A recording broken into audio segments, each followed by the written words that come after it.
بسم الله الرحمن الرحيم.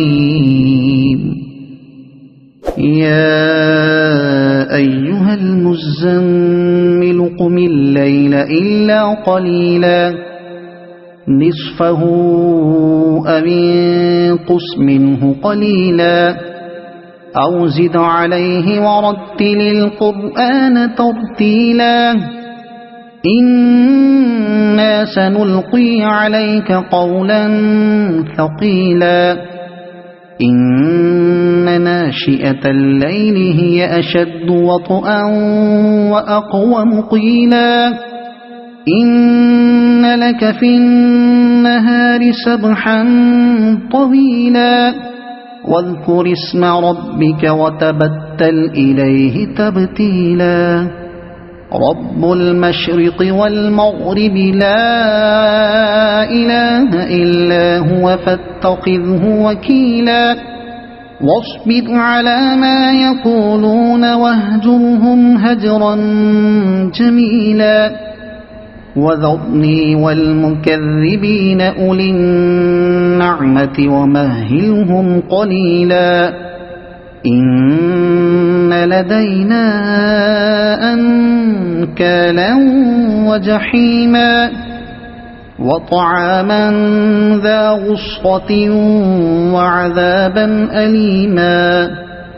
يوم ترجف الأرض والجبال وكانت الجبال كثيبا مهيلا إنا أرسلنا إليكم رسولا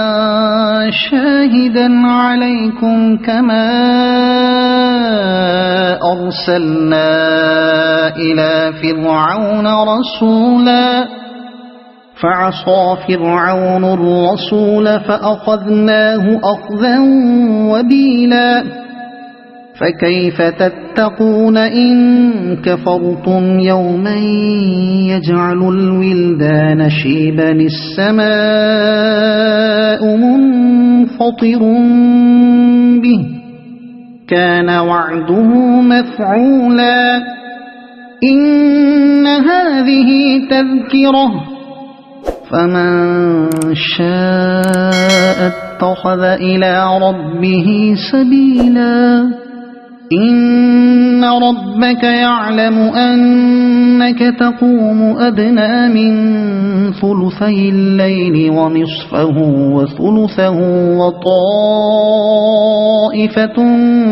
من الذين معك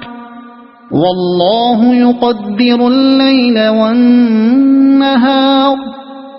علم أن لن تحصوه فتاب عليكم فاقرؤوا ما تيسر من القرآن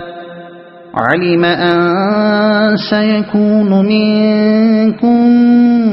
مرضى وآخرون يضربون في الأرض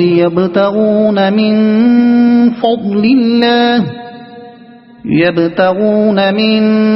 فضل الله وآخرون يقاتلون في سبيل الله فاقرؤوا ما تيسر منه وأقيموا الصلاة وآتوا الزكاة وأقرضوا الله قرضا حسنا وما تقدموا لأنفسكم من خير تجدوه عند الله هو خيرا وأعظم أجرا واستغفروا الله إن الله غفور رحيم صدق الله العظيم.